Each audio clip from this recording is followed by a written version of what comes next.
Welcome to Convos from the Couch from Lifestance Health, where each episode you'll hear engaging and informative conversations with leading mental health professionals that will help guide you on your journey to leading a healthier, more fulfilling life.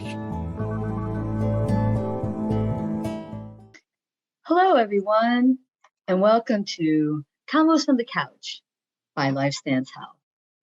I'm Nikki Leanza. And on today's episode, we'll be welcoming back Dr. Tiffany Truesdale, a psychologist, one of our Lifestance Massachusetts offices, who will be talking about the really important topic of Black men and suicide. So welcome back, Tiffany. Great to have you back on. Thank you, Nikki. Thanks for having me again. I mean, this is such an important topic because we're seeing rates of suicide among Black men just really explode. So I know in a little bit we'll talk more about some of the statistics and the facts behind that. So I know you're on before and you told us a little bit about yourself then, but let's jump back in and have you reintroduce yourself. Sure. So my name is Tiffany Truesdale. I'm originally from upstate New York, but I've been in Massachusetts for a while. I came down in, 2009 after undergrad. I went to St. John's University, studied psychology there. Then came down to Springfield, Massachusetts at Springfield College, got my master's there, and then continued getting my doctorate there in counseling psychology, where I got my PsyD. And then in completion of that, I did my dissertation actually on Black men and suicide. So my dissertation is Telling Our Stories, a qualitative investigation into Black men and suicide, where my research was to explore Black men's lived experience and their experiences and perceptions on suicide. And now I'm working at Lifestance as a psychologist, where I've been there for, it'll be a year in October. And I work with individuals and couples. I work with people from kiddos, 13 years old, all the way up. And I'm also a part of the DE&I group in our office as well. Great. And your dissertation sounds like it was absolutely fascinating. Thank you. So with that, let's jump in and talk a little bit about some of the facts and statistics about Black men and suicide. Can you share some of those with us?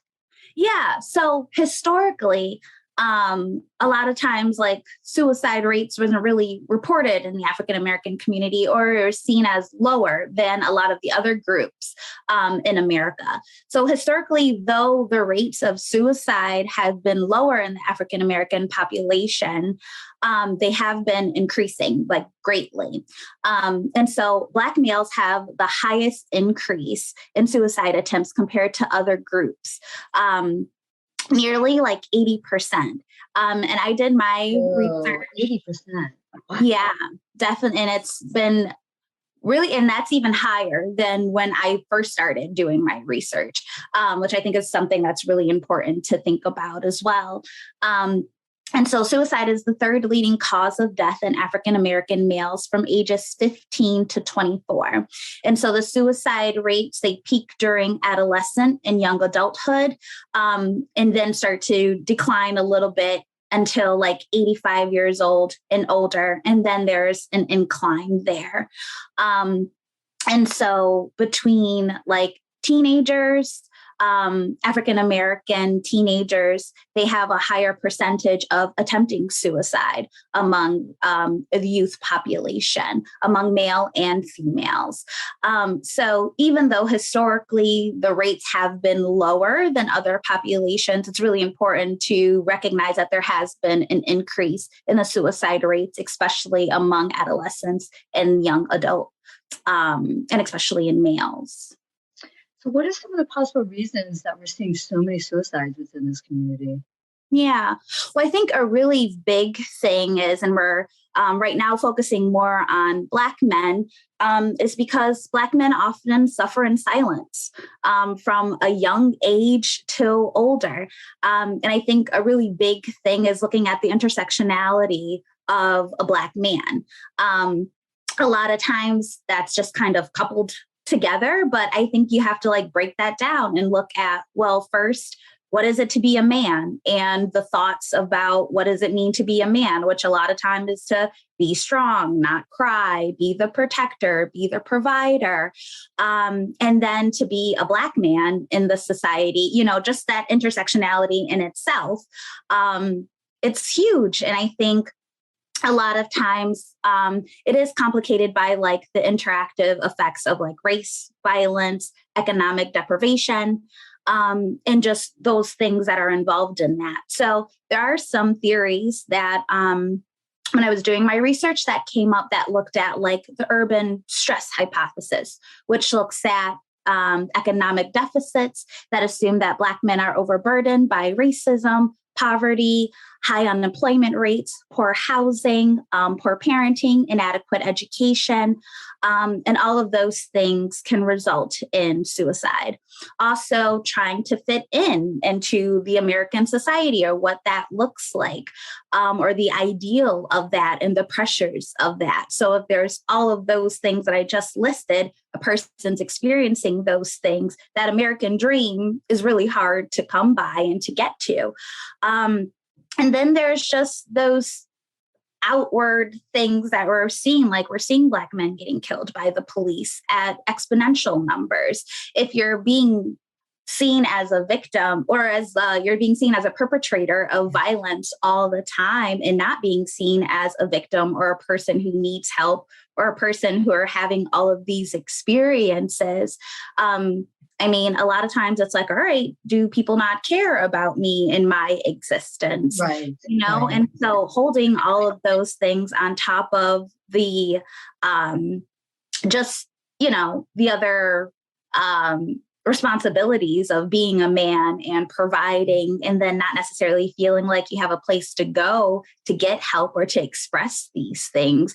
All of these things, is stressful for a Black man. And then that leads to depression and suicidality.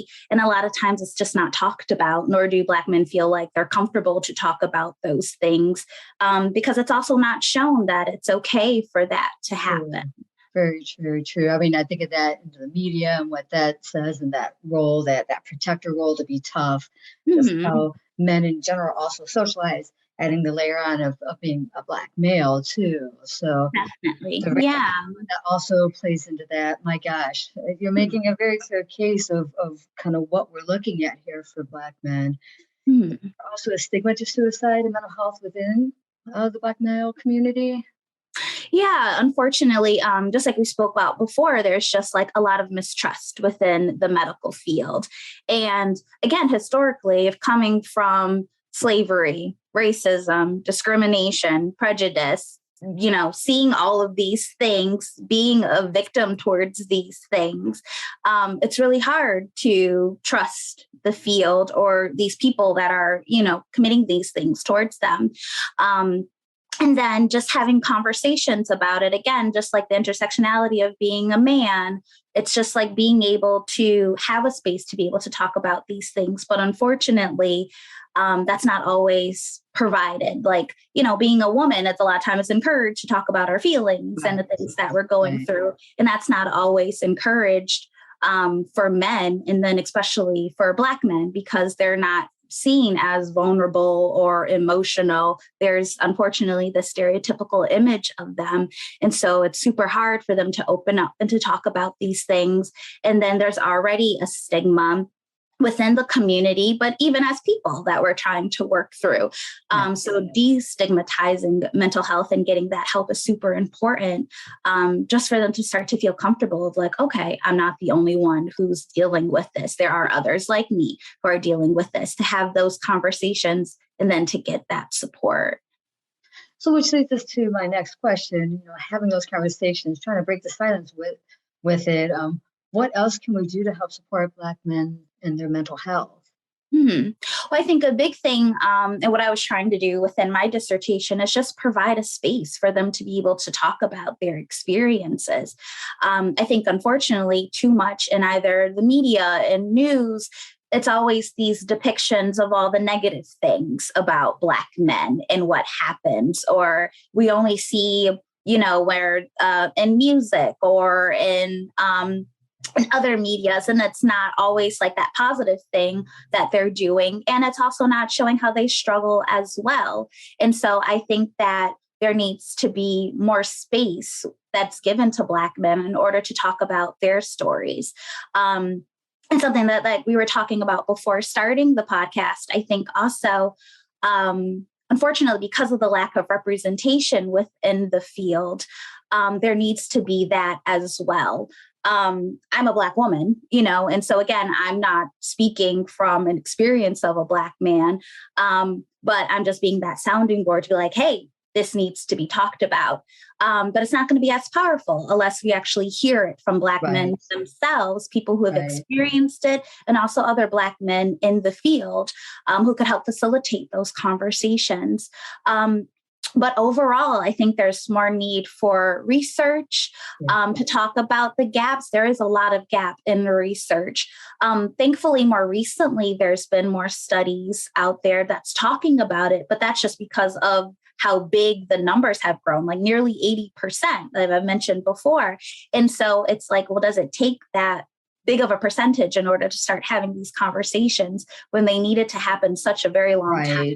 Right. And so, I mean, that, and then for there to be that change and reform in the medical field, for providers to understand, like, these things aren't just medical. And unfortunately, Black men and just African Americans and people of color in general, like that first step is usually going to the doctors. So I think a lot of times that integration with like PCPs and things like that, doing the forums, having those conversations, and then helping a person get the therapeutic services that they need can be really helpful. Having more of the resources in their communities and not just outside of the communities is also really helpful.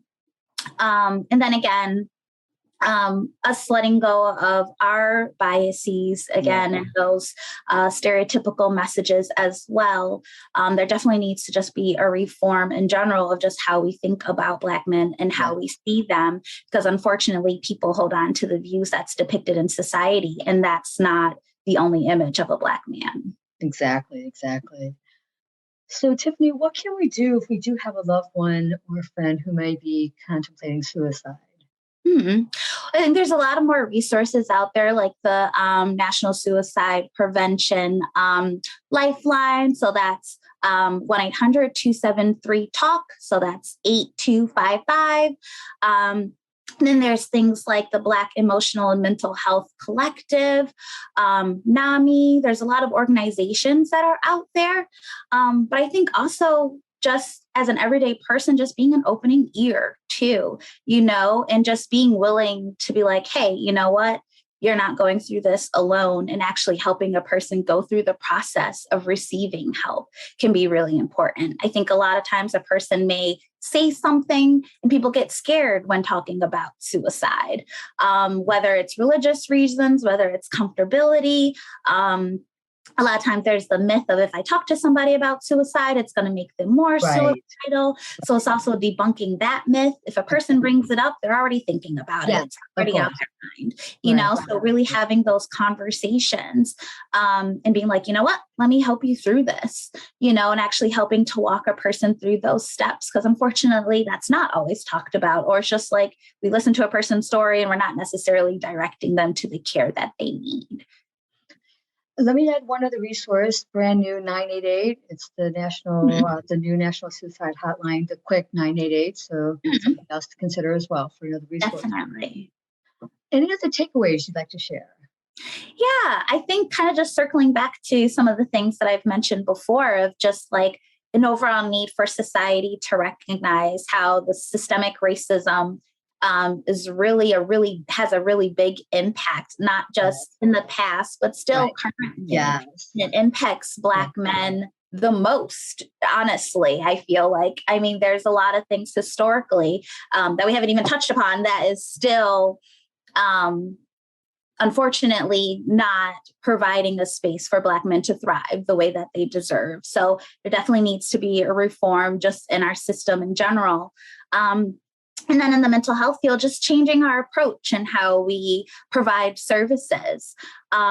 really providing that cultural competency, cultural humility, really speaking to Black men as individuals. And again, asking like, what's going on? What's been your experience? Really trying to understand them as individuals. And again, letting go of our biases and our stereotypical assumptions so that we are creating space to provide that help that's needed.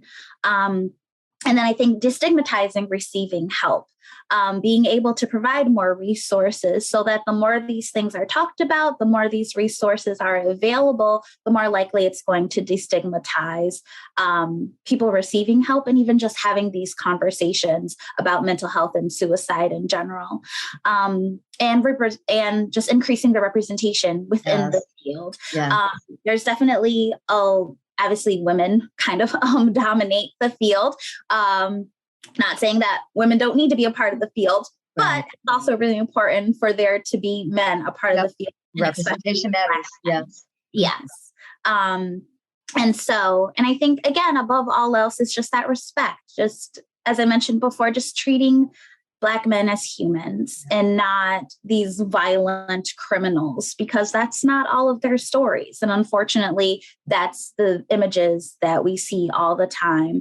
And so I think really like debunking those things. And then I'd like to leave with a quote, if that's okay. Yes, I would love that. So, and I think this just kind of depicts a lot of how Black men feel. So the quote says, being Black and a male is seen as trying to do the impossible on a regular basis, trying to exist in a world where you have known that you are not wanted.